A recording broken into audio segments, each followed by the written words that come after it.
Hi everyone. This week's podcast for all of us is to examine the paradox of our femininity. We live in a paradox, which is what? Which is we are born, we are by nature, we are givers. We constantly give. Anybody, if we have money, we give. Because investing in women is investing in families. Investing in women is investing in communities. Investing in women is investing in future. We all know this. The paradox is this. We are giving, we are living our life outside of us, which is where life happens. You are here to serve people means life is happening outside of you. But we also have an inner life. We have a rich inner life. That inner life, that energy, that is what we need to try and fulfill that. We want to fill that well. So it becomes a constant source of joy for us. It doesn't go from sorrow, joy, sorrow, joy. Oh my God, that would be like tiring. If you want to enrich, if you want to be active, if you want to be a leader, you have to be tireless in your giving. And you look at stable families, you will see a female figure who is a giver or a male member who has taken that role of a giver. I'll give you an example. One of my friends, when I was studying for my PhD, was in School of Business and I was not in School of Business. So this person, they have businesses all over the country. And they were establishing, so as soon as he turned 21, his family told him now he has to start growing his own business. And they would help him a little bit, but the grunt work had to be done by him. And he said, every day at 5 o'clock, he would be missing. Sometimes you'd have group work and he would be missing. And we would say, what happened? Where are you? You'd say, no, I have to call my aunt at 5 o'clock every day. He would call her and report to her what he did that day. She was his accountability person. And she was an endless source of inspiration for him. After every call, he would come back and he would say, like, I'm so energized. I want to do this. I want to do that. It was just a 10-15 minute call. And he would, in that call, he would express to his aunt what he did that day. And his aunt would respond back saying, you should do this, you should do that. You could try this, you could try that. Oh, I'm so happy you tried what I told you last time.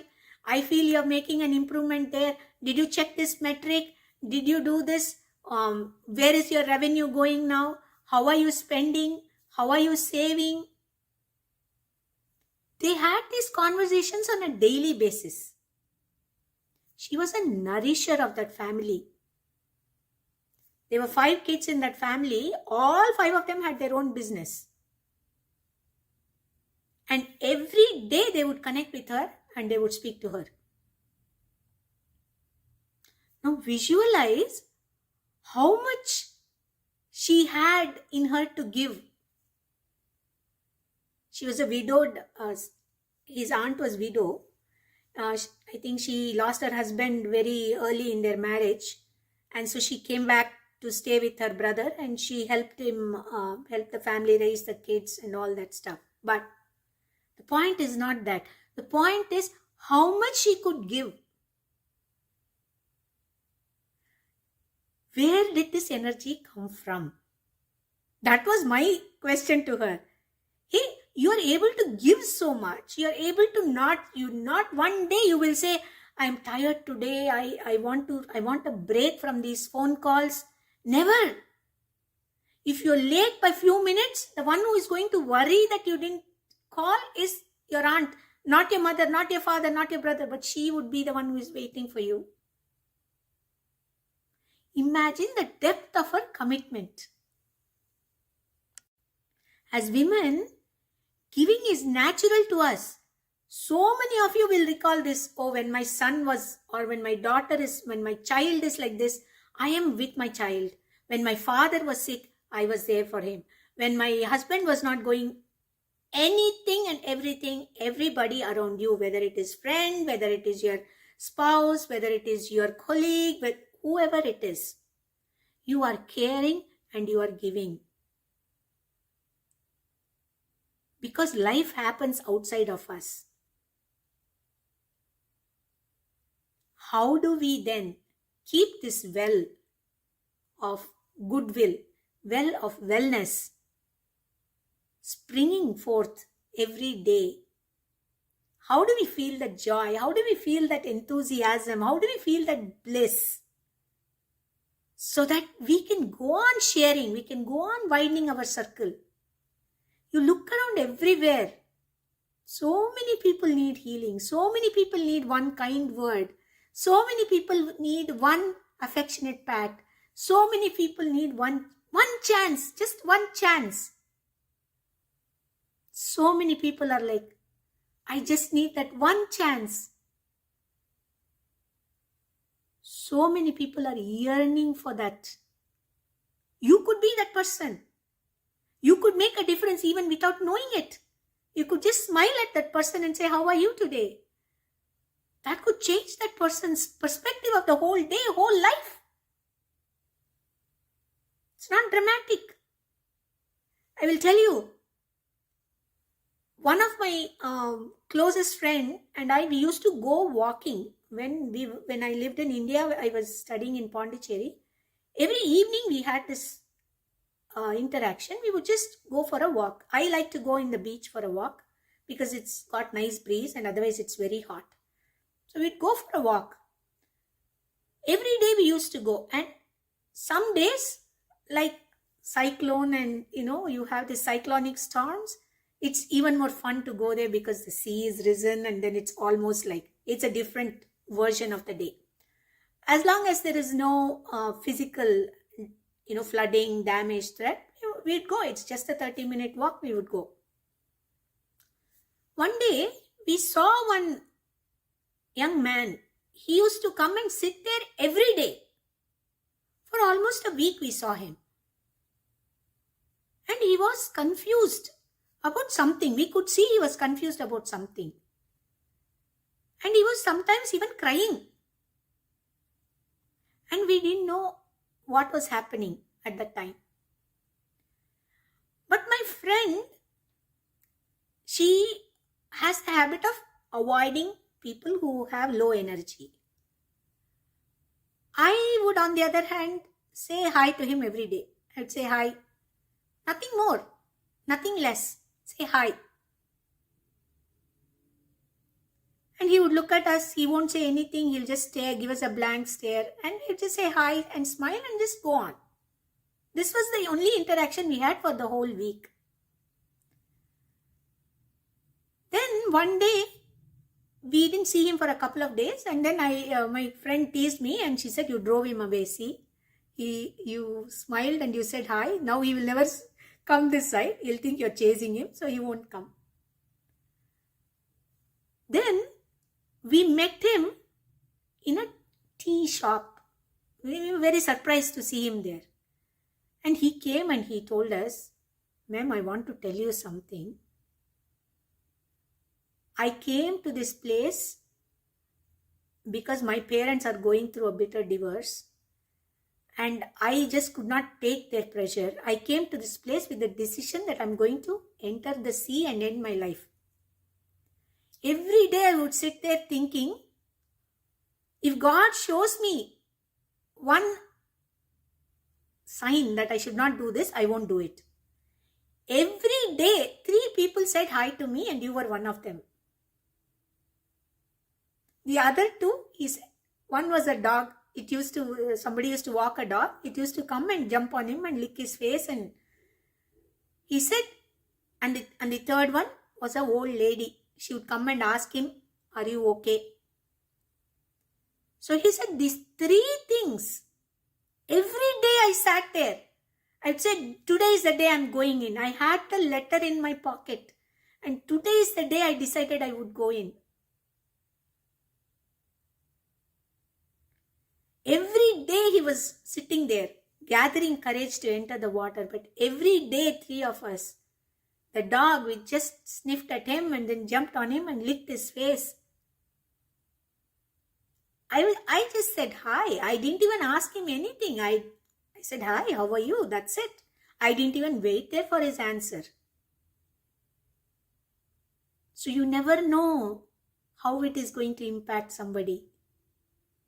So take the chance to give back something, even if it is a smile, even if it is a nod, even if it is an acknowledgement, even if it is a compliment. Just do it. That brings us to the paradox of our life, right?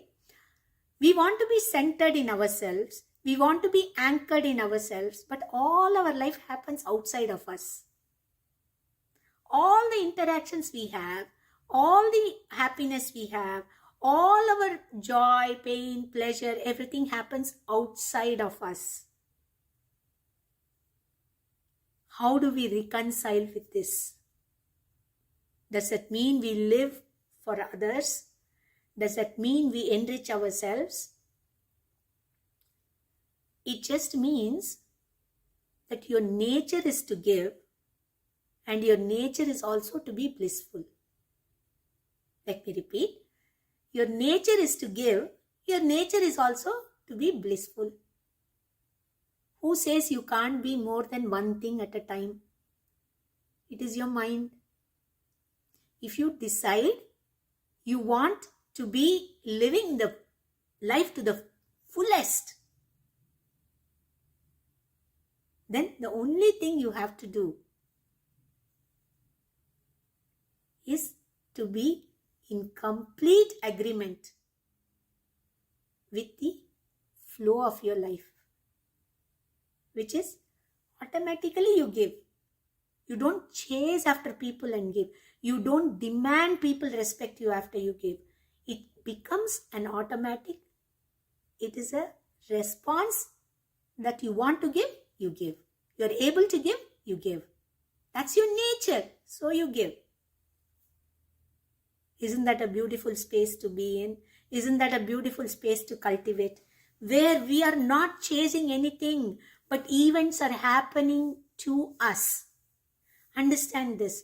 When we realize that events are happening to us because we own that. If you don't own it, then nothing can happen to you. When you own it, it happens to us. So because we take ownership of that person's broodiness, we say, oh, that person can be joyful. Let's say hi. Just to be in that space. Isn't that an amazing space to be in, where you can be joyful, be the person you are, and you can still give joy to others without changing who you are. See, if you have to change to please somebody else, then you are putting yourself down. You celebrate yourself. In that celebration, what you get is what you share outside as the joy. Women forget to celebrate their talents. Women forget that they are powerful. Women forget that they are powerful givers. I encourage all of you to at least think of one thing you can celebrate about yourself this week. It could be a small thing. Or it could be an achievement that you have been working on for months and months and months. Please join our Sattvic Body course, where we teach you more and more about these, how we can handle these kind of things, how we can coach our body, how our body can be our companion in all these experiments that we do. Please tell me your thoughts, share your thoughts about this and any questions you have. And also please subscribe to our podcast, to our channel, and I welcome you to like this video also. Thank you once again for supporting me. Please wait for the next week's topic. You can post what you want for next week below and we will continue to work on this with you. Thank you. Love you all. Have a wonderful week. Celebrate yourself. See you.